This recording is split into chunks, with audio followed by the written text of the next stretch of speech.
Previously on Alan Wake, Alice has been kidnapped. Alan, please help me. Alice? You'll do exactly what I say if you ever want to see your wife again. I can't tell anyone except my agent Barry. Damn it, Barry, they'll kill her! You're my best friend, and I'm worried that you're not right in the head. The ransom is a manuscript I supposedly wrote that's coming true before my eyes. It happened just the way it was on that page. So dark. I have found only a few scattered pages. I want the entire manuscript. The deadline is in 2 days. I found Mr. Wake's pages. Good girl. How the hell did she get her hands on the manuscript anyway? I don't know. She's resourceful.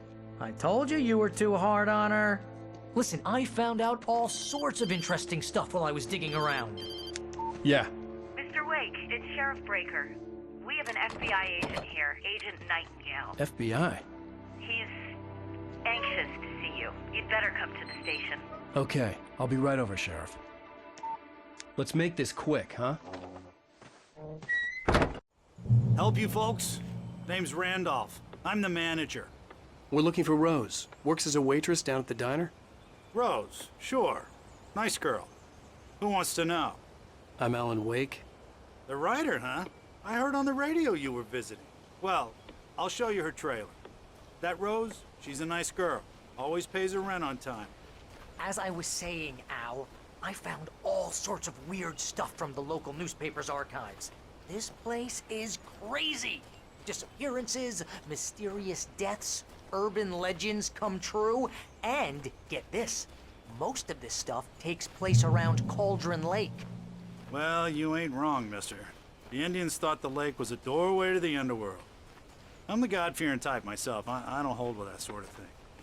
Yeah, okay. Anyway, there was an island there owned by a guy called Thomas Zane. Now, some of the articles I found about him make him out to be a famous writer, but I ran a bunch of searches, couldn't find a single thing he wrote. Zane was heavily into diving, so much so that the place came to be called Diver's Isle. But the volcano under the lake erupted in 1970, and Zane went down with the island.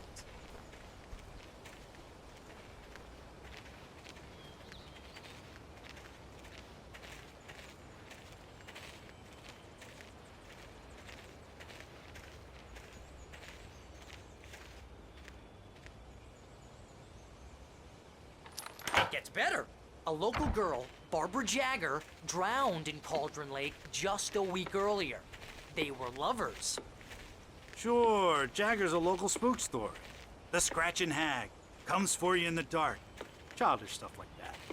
Anyway, Al, I'm just getting to the best part. All of the articles about this stuff were written by Cynthia Weaver. I asked around, and she's that crazy bag lady you met. What, the lamp lady? She can be a little loopy, but she's not homeless or anything. Yeah, anyway, she knew both Jagger and Zane before they both died, and she had some kind of a breakdown.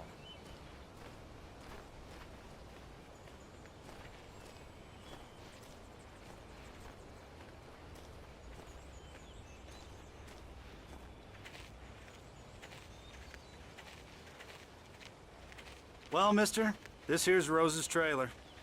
You mind me asking what you want with her? We're just here to talk to her, pal.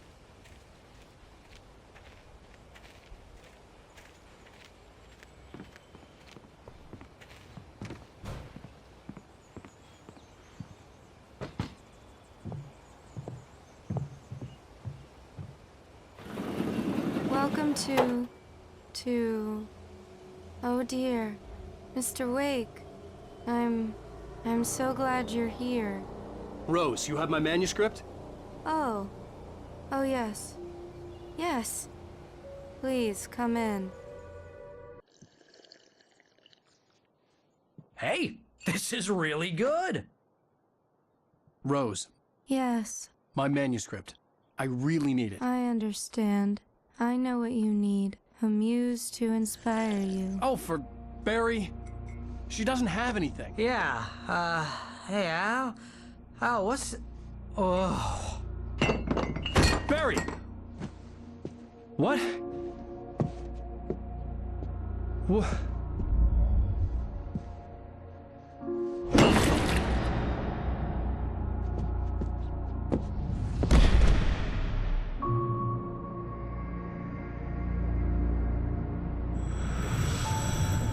It's coming for you, hiding in my barber's skin. I'm too weak to stop it. You must turn the lights on. I promised I'd come visit you and your lovely wife. You must finish what you started. I insist. You must turn the lights on. Turn the light on. Back to work, boy.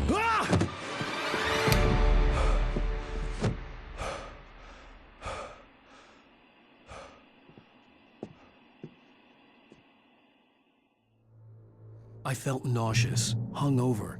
Only anger kept me going.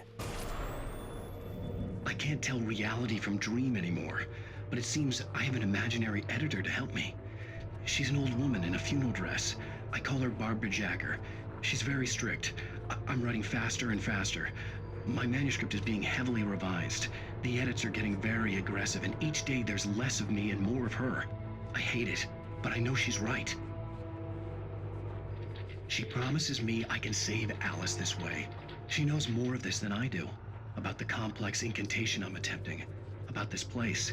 She's worked with another writer under similar circumstances, Thomas Zane. The genre of the story seems to be shifting. It's turning into a horror story. I'm getting close. I can feel it. Rose took a day from me. I had less than 12 hours left to meet the kidnapper. All I could do was get Barry into the car, work something out once I got on the road. My gun and flashlight were gone. I'd have to find a way to get Barry into the car as quickly as possible. There was no... Mr. Randolph liked Rose.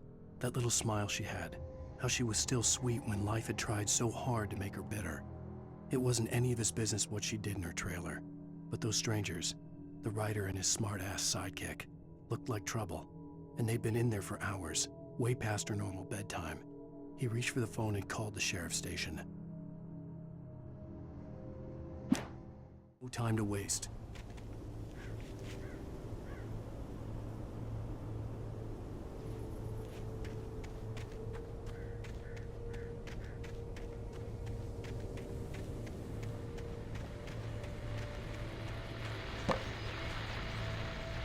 I just stepped outside to catch a breath of fresh air. Let me tell you, the weather's getting heavy.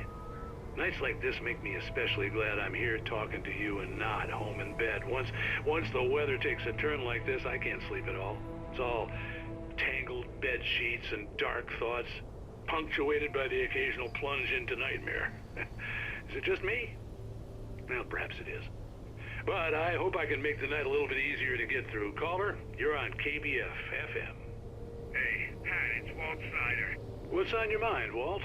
Well, I am the way you are, but, well, I can't sleep either, you know? I just been staring out the window here, trying to make sense of it all, but, I ain't been drinking either, you know, I just... Well, you sound like a man with a problem, Walt. I had argument with Danny, Danny, and, then I got in trouble with the law, and, I'm just, well... I heard something like that, Walt.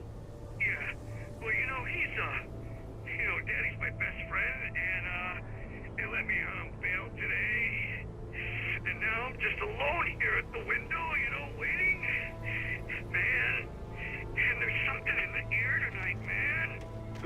I was just outside looking up at the sky above our broadcast tower thinking the same thing. What are you waiting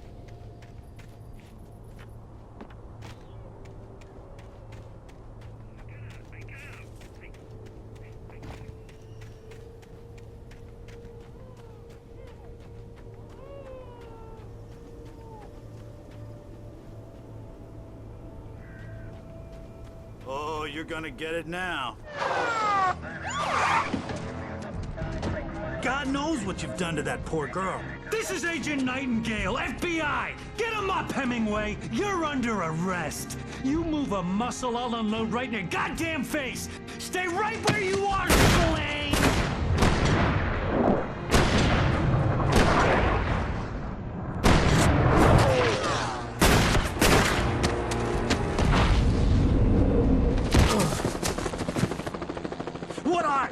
I'm standing right here, you goddamn maniac!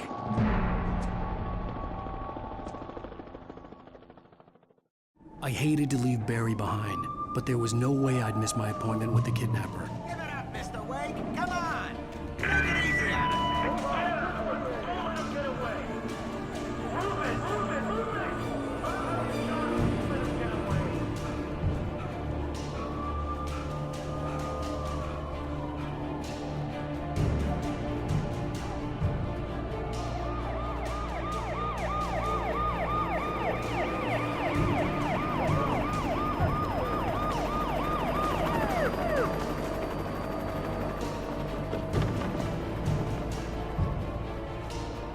There he is! We have the suspect in sight! Okay, men. Keep your eyes peeled. He's gonna try to make it through here. See him? Oh, damn. Man out! No! Get away! Where did he go? I lost him! God damn it! Where did he go?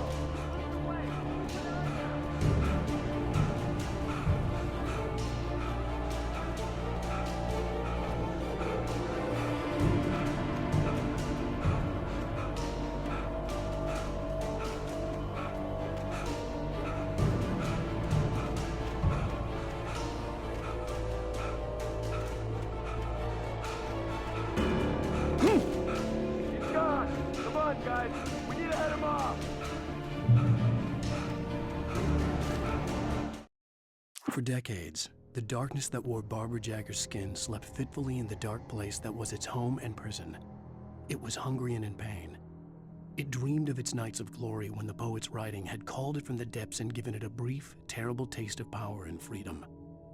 The rock stars had stirred it from the deep sleep the poet had sunk it back to in the end. When it sensed the writer on the ferry, it opened its eyes.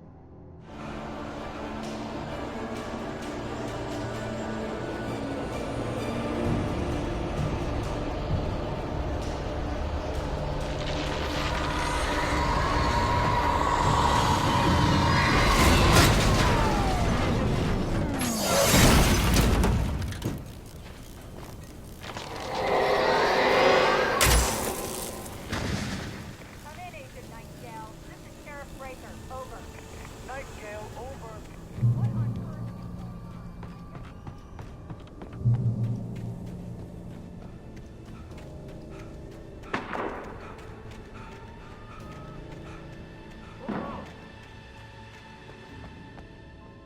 Search the area.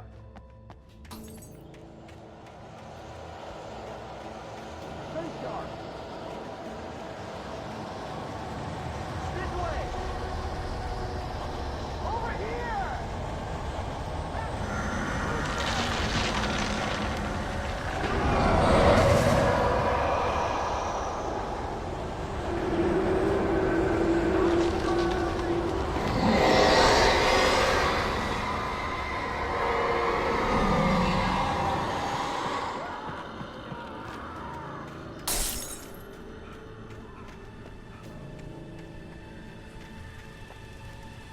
This horror was everywhere I went, circling me.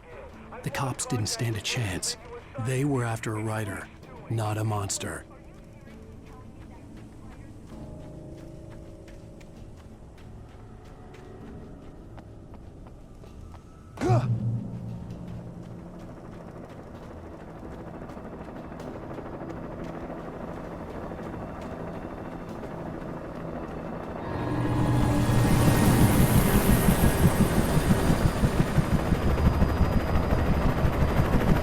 You on the ground. Hold it right there.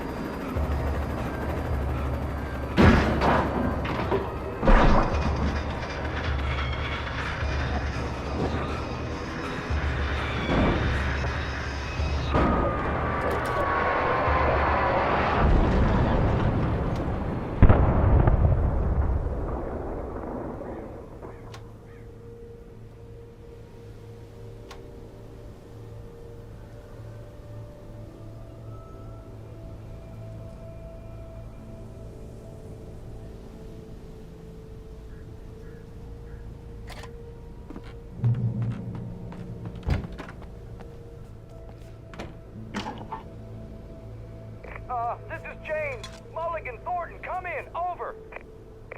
Thornton here. James, we got both Wheeler and Rose in custody. They didn't put up a fight or anything. Why, they were... Hey, Mulligan, what are you doing? Come on! Sit down and give me that. James, Mulligan here. Over. Go ahead, Mulligan, over! We got Wheeler and Rose here. Wheeler's drunk or hopped up on something. Speaking of which, that Fed had a pretty distinctive whiff of Otis Scotch about him, if you know what I mean. Over.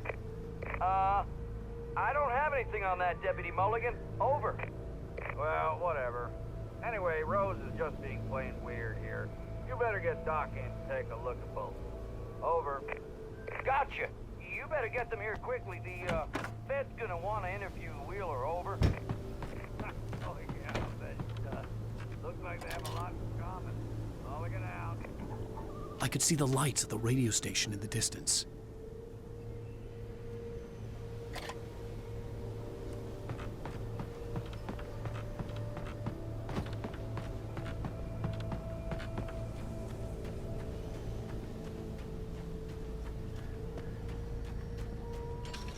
I imagined that the broadcast tower in the distance was part of the local radio station. Maine seemed like a decent guy. Perhaps he could give me directions to the coal mine.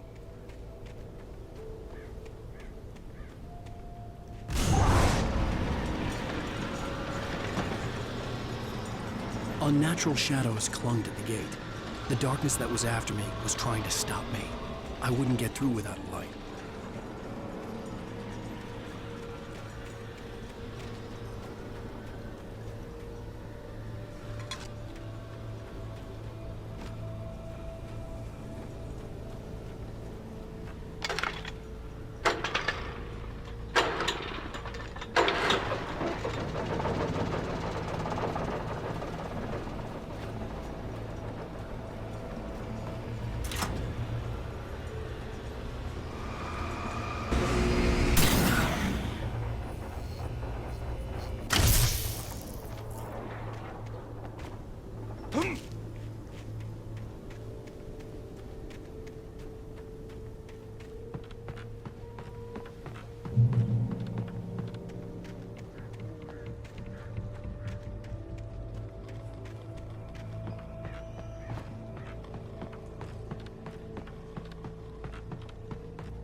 It took me a moment to recognize the flashbang grenades. They were an ideal weapon for my situation. Team 1, come in. Over.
And here's another call.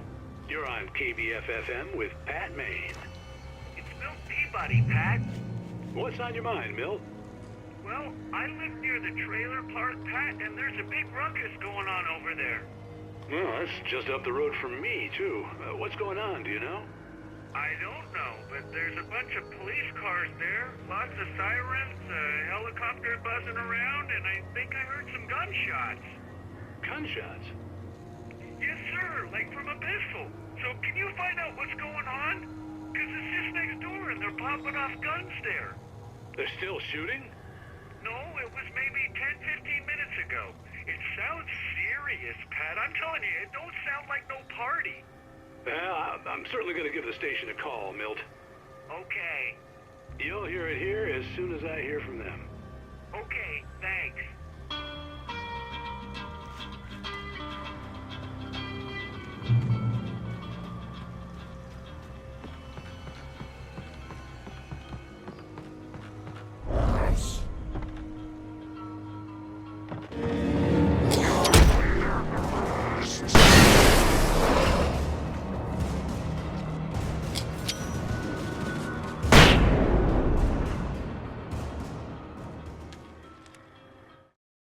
Touched by the dark presence, Rose was lost in a dreamland where everything was drawn in black and gray crayons. The old lady had promised her that all her wishes would come true. She would be Alan Wake's muse. She was smiling so hard it hurt her face. She crushed a bottle full of sleeping pills into the coffee. Deep down inside, she was screaming in terror.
I hoped Maine could lend me a car to get to the coal mine. Oh, why, hello, Lorna. What do you have for us? Well, I just don't see why the cops bother with the trailer park. What do you mean?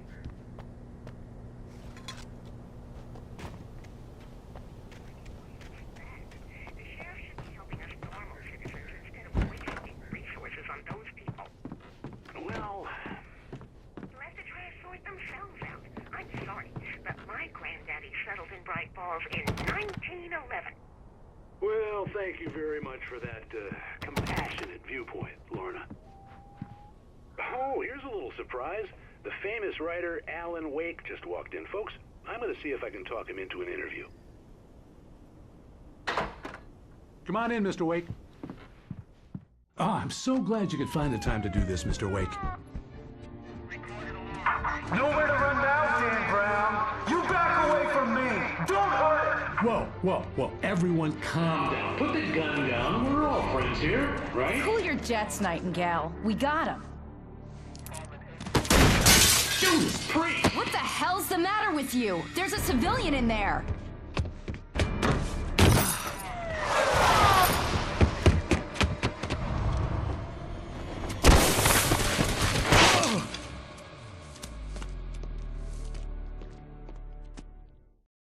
I'll get you yet, even if it kills me. You hear me? You hear me, H.P. Lovecraft? I had fallen off so many cliffs it was ridiculous. That's what you get for naming a book The Sudden Stop. It was probably good I hadn't had the chance to tell Maine where I was going. Nightingale stared through the broken studio window into the dark woods. He turned around. Started to walk out, but Maine grabbed his arm. "Young man, you almost shot me. You don't shoot off rounds at people like that. What's the matter with you?" Nightingale shook his arm free, marched out. His cheeks burned with rage and humiliation. "I have to lose the cops and find my own way to the mine."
Sensible reason for the work lights to be here. It was almost as if they'd been left for someone like me to use.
The bulldozer's engine roared to life. Mud and rocks flew as it fought for traction. It crashed through the concrete wall and landed heavily in the yard. If it were an animal, it would have shaken its head after the impact, fixed its eyes on me, and charged. Of course, it had no head, nor eyes. Shadows crawled on its form, twisting it into a monster. Then, it came for me.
Sarah trusted her gut, and her gut said Agent Nightingale was an asshole. He felt wrong, and it wasn't just the smell of stale booze. It was in the way he flashed his badge, pulled rank, the look in his eyes when he wanted answers. Where was Alan Wake? What was this about an accident? Where was his wife? And most importantly, why did she let Wake go? He wouldn't answer her questions. Federal business was all he'd say.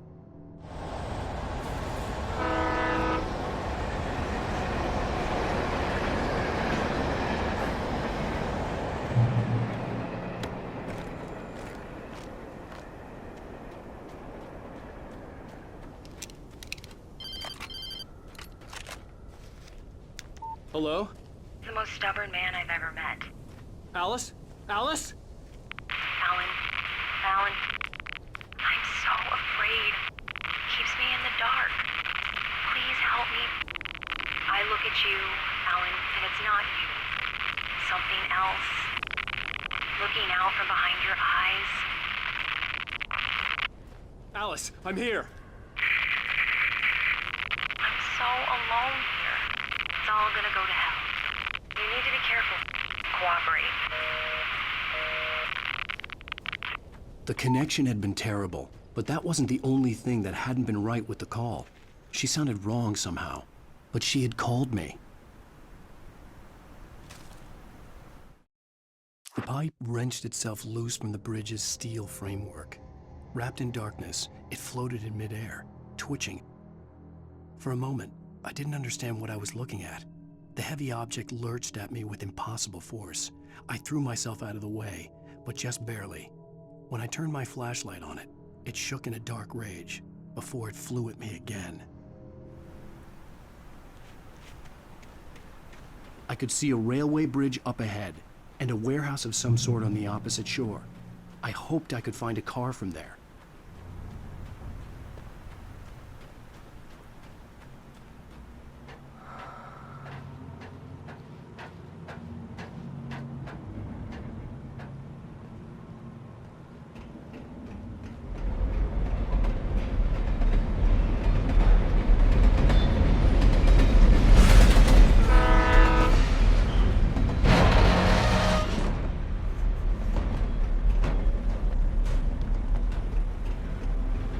The darkness that was pursuing me was growing stronger, and it was taking over everything in its path.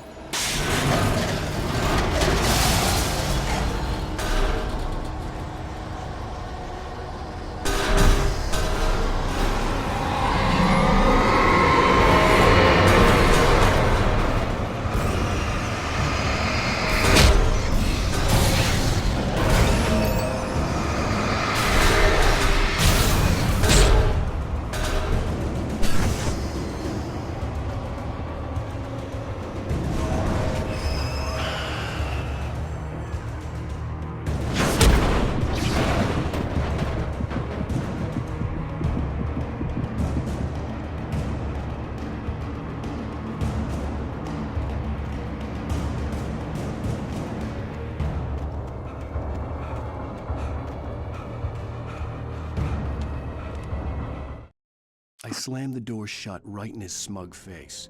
He pleaded for me to open the door. True to form, the asshole actually thought I would obey. I had no sympathy left, no guilt either, not for him. I took a moment to savor the scream. I bet I had a smile on my face. It was all that I had time for. The dark presence was inside the lodge with me.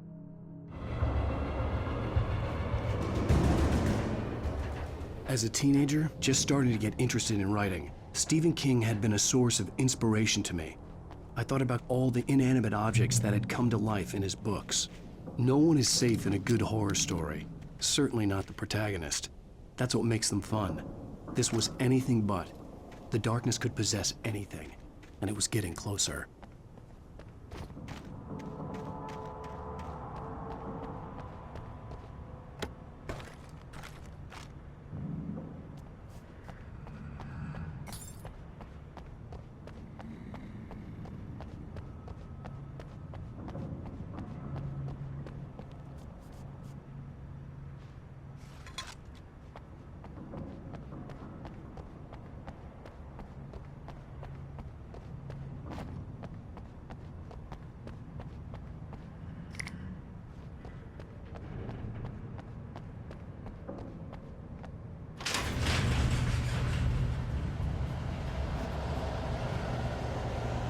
Did you call me?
We take the facts of our existence for granted, unaware that they are merely a thin veneer of desperate self-delusion, covering a vast cosmos of madness and horror.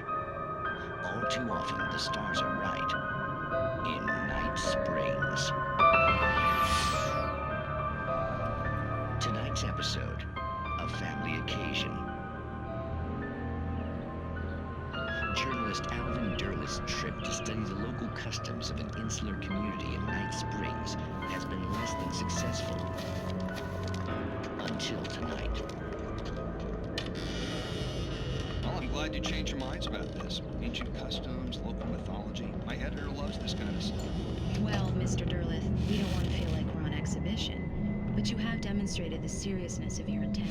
Oh, I am serious. Really, just do your thing. I'll stay out of your way and observe. Actually, I thought you could assist us. I'm afraid we are a man short. It would provide you with an intimate perspective. Could I really? Of course, Mr. Derleth. Well, I guess that's the least I...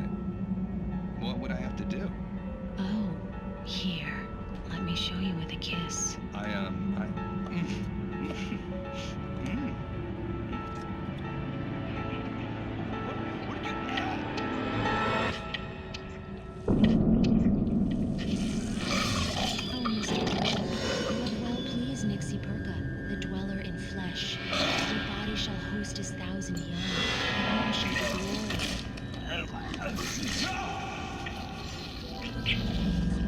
Shh, darling. Be calm. Shh.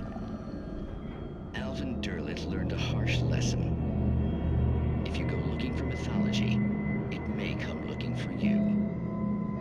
And such quests always bear fruit. Night Springs.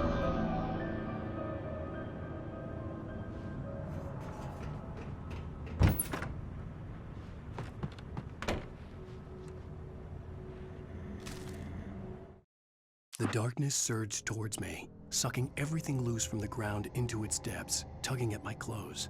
I saw the flare the kidnapper had dropped and threw myself towards it just as I felt my feet leave the ground. The darkness embraced me with the force of a tornado. Somehow I managed to light the flare. The darkness roared and cast me away. I fell toward the dark waters of the lake far below.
I had never been this glad to see the sunrise.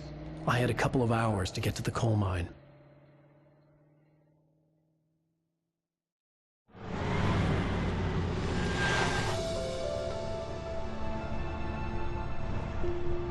The coal mine wasn't far now.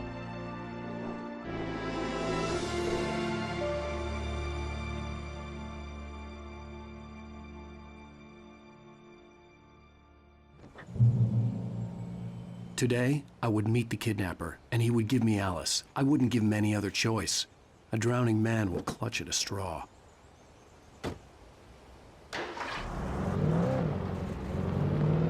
Little by little, without realizing it, I'd come to believe that the story in the manuscript was coming true. The current of its narrative had taken me deeper and deeper into dark waters. Alice had been taken from me.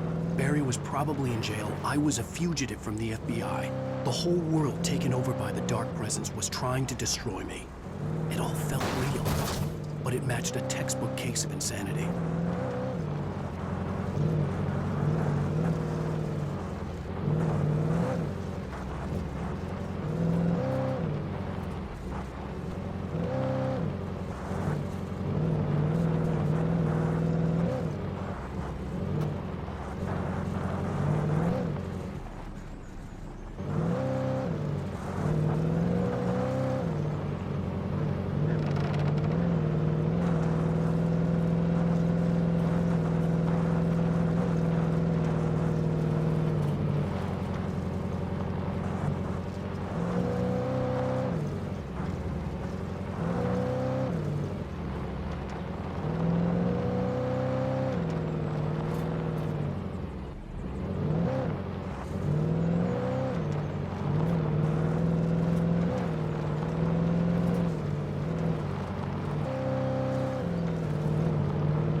I was early. I was supposed to meet the kidnapper at noon in the main building. The coal mine was quiet. It was a museum now.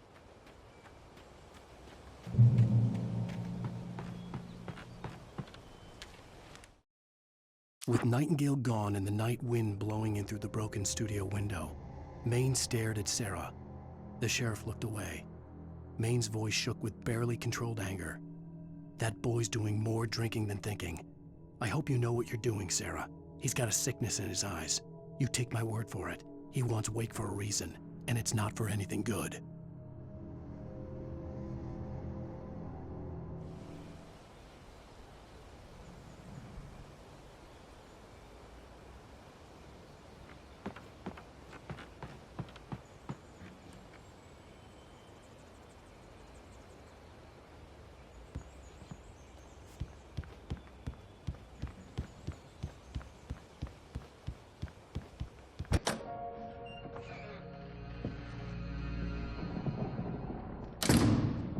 I didn't want to go outside. Cops had to be looking for me. The noon sun turned the place into a sauna. The day dragged on. Different scenarios ran through my mind. Ways of how I'd torture the kidnapper to get Alice back. Or the different horrible things he could have done to her. I imagined her dead. I had no way of knowing she was still alive. It was killing me. I was running on blind hope. It was all a waste of time. The bastard never showed up.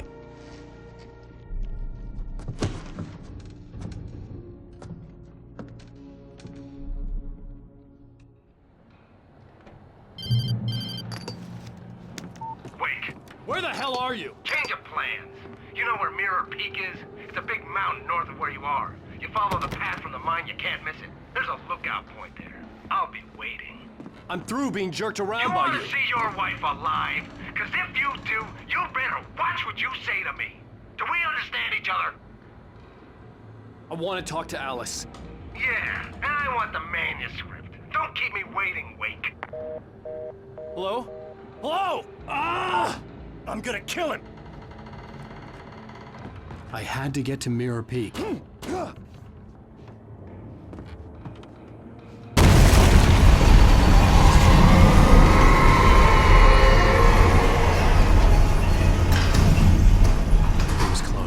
Maybe closer than ever before.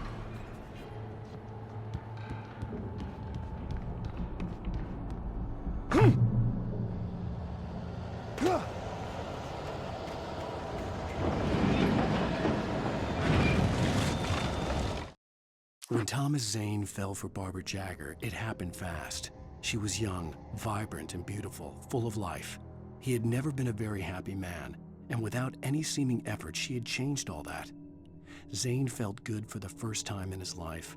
Everything she did was another piece of a jigsaw puzzle he hadn't even known he'd been missing. And best of all, she made the words flow, strong and sharp. She was his muse.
reach the hillside ahead was to go through the building.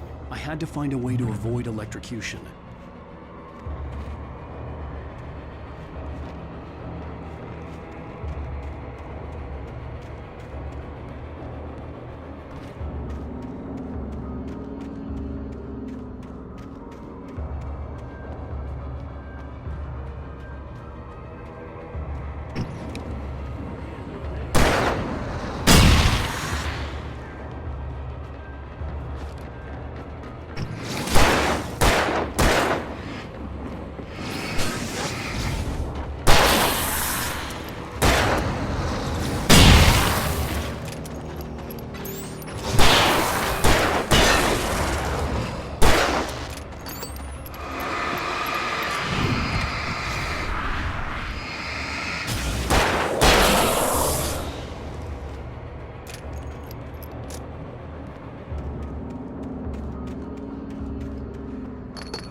Some of the Taken retained echoes of their former selves, but these were just the nerve twitches of a dead thing. Nothing remained but a shell covered and filled with darkness. In most cases, these puppets were enough for the purposes of the Dark Presence. But for anything more elaborate, as with the writer, it was different. It needed his mind. And so rather than taking him over completely, it merely touched him.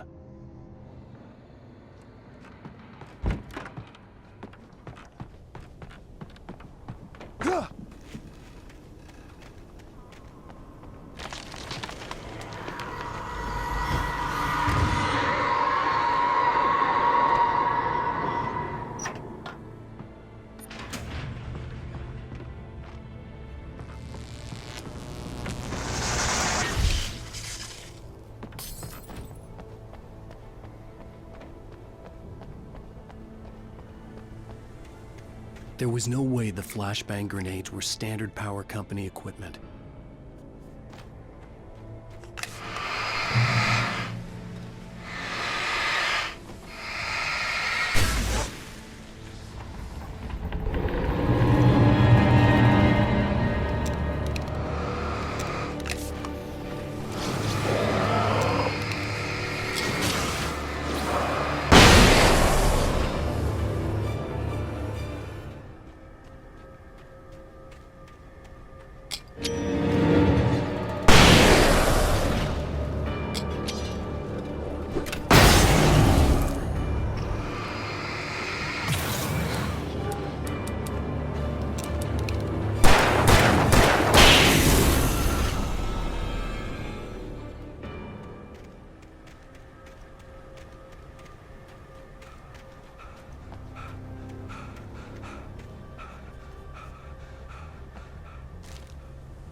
I stared through the bars of the jail cell. Barry stood behind me, swaying on his feet, looking as ill as I felt. Agent Nightingale stood on the other side of the bars with Sheriff Breaker. Nightingale had a stack of manuscript pages in his hand. He seemed unhinged as he gloated. "Well, I've got you now, Raymond Chandler. It's all here. All the evidence, including conspiracy to murder a federal agent."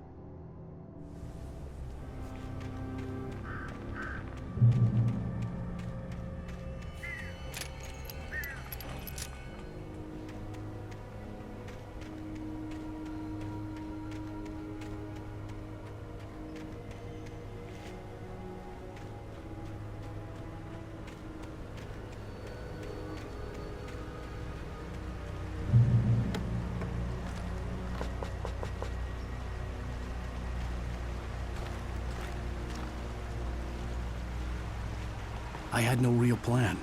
I was going to give the kidnapper all the manuscript pages I had for Alice. If that wasn't enough, I'd hold him at gunpoint and make him talk.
The dark presence was moving ahead of me in the same direction I was going. A cold feeling settled itself in the pit of my stomach. Was it going for Alice?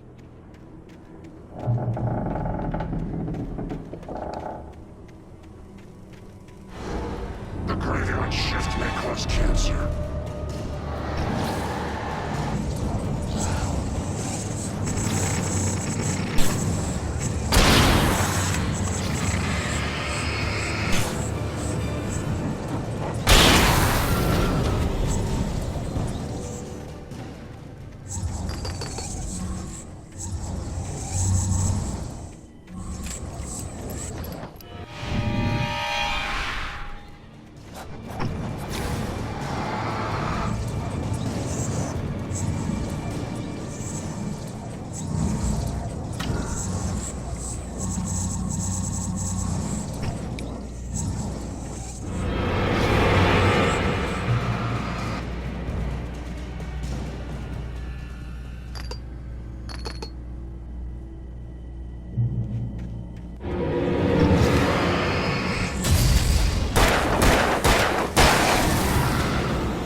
The place was dead, a ghost town.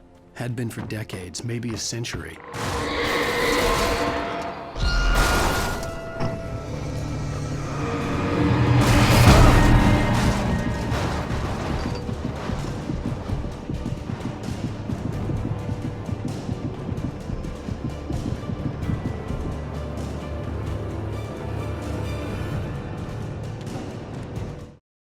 Things were never as simple in real life as in fiction. I had lost count of the times I had wished there'd be a clear reason for my writer's block. Something to fight, something to lash out on. There wasn't.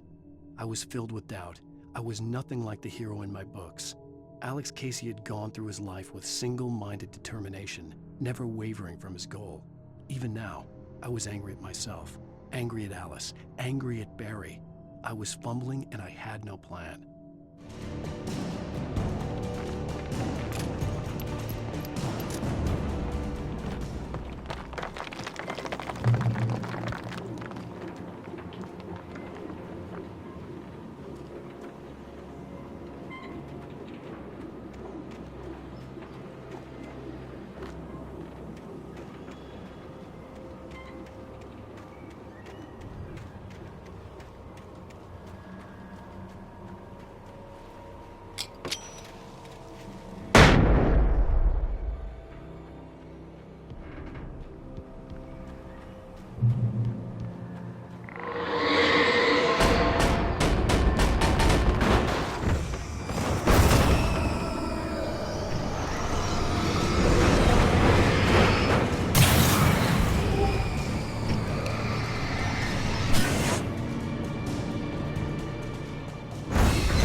I needed a key for the door.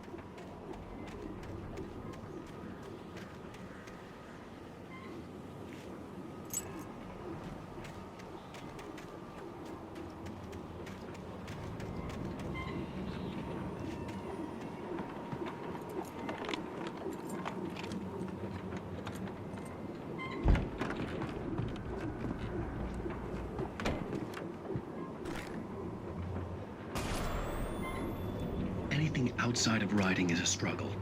I feel ill. I managed to make my way downstairs. There's a shoebox filled with books and papers by Thomas Zane. It's very hard to focus, but I managed to read some of it. He's a poet, and a good one.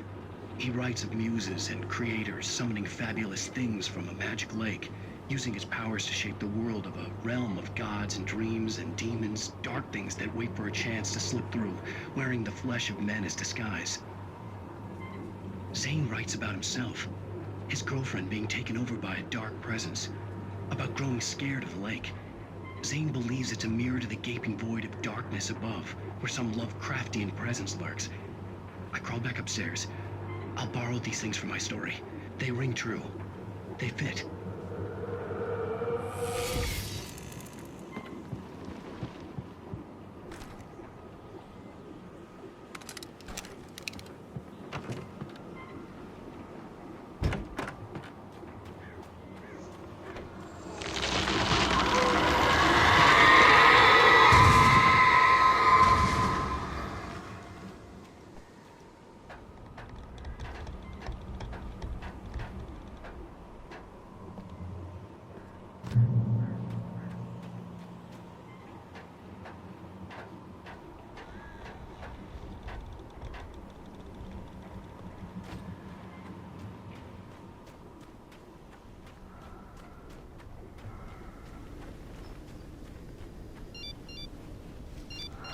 The kidnapper had sent me a text. The message was full of spelling errors and insults. It was telling me to hurry up.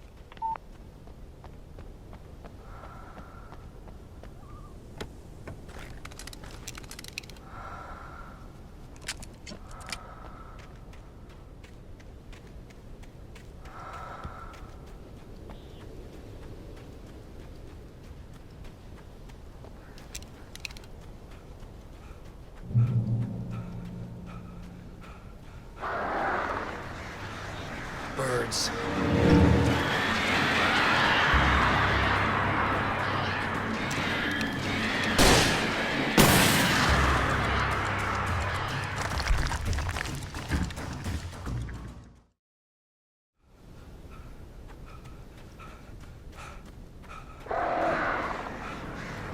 Birds.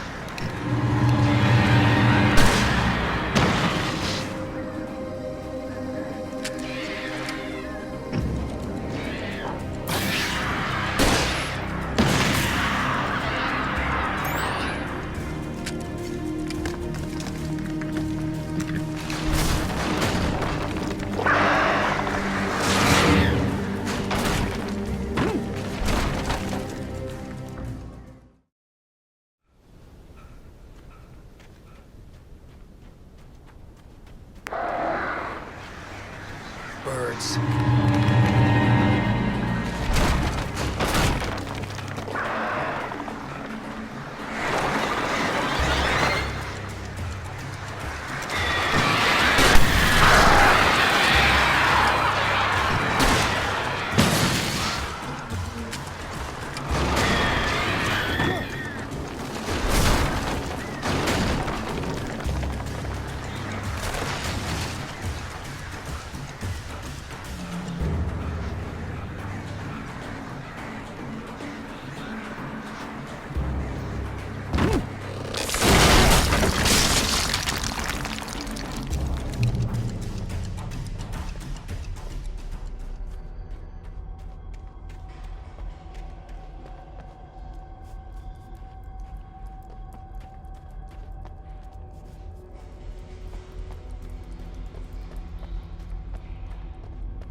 Even behind the closed doors and curtains of his grimy room at the Majestic, the local motel, Nightingale could feel the locals' eyes on him, the unrelenting pressure of their judgment.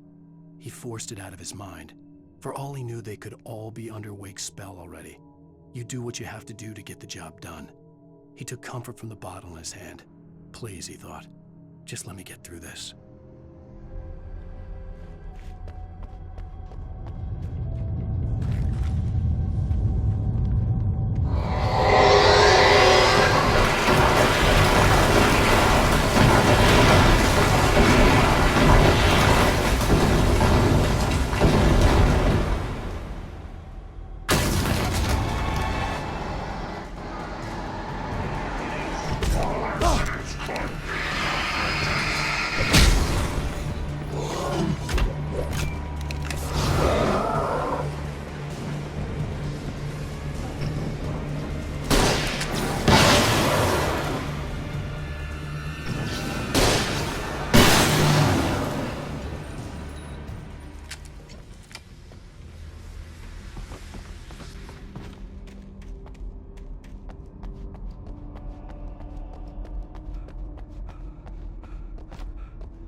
I'd have to make my way up this mine shaft in order to go on. Maybe the machinery could help me with that.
Lightning flashed behind the windows of Cauldron Lake Lodge. Tor Anderson laughed and held the steel hammer above his head. Nurse Sinclair was trying to calm him down without success.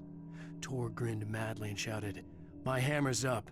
Here's a friendly poke from Molnir, wench." He brought the hammer down with all his might on Sinclair's head. "We're on a comeback tour, baby."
Maud had checked all of Stucky's rental cabins.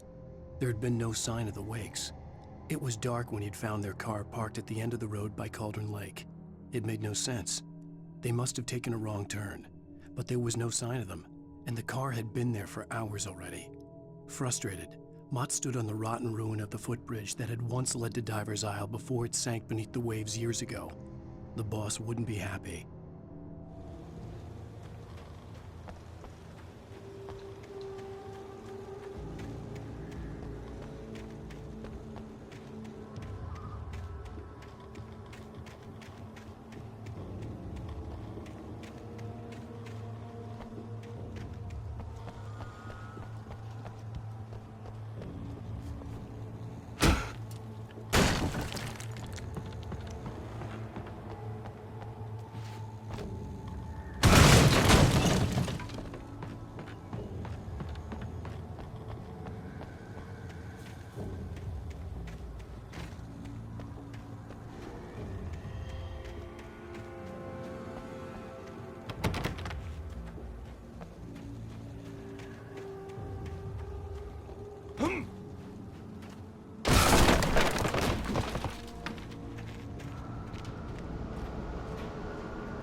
I could see Cauldron Lake. I thought I could make out the spot where the island and the cabin had been. There was a light near it. It had to be a boat.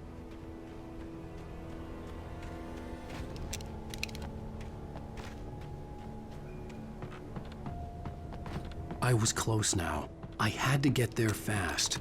I dreaded what I would find. Wait! Are you? Wait! Hey, I'm here! I'm coming! Get away! Sorry. Please, it's late. The boss didn't know who he was messing with. I didn't know. I swear I didn't know. We don't have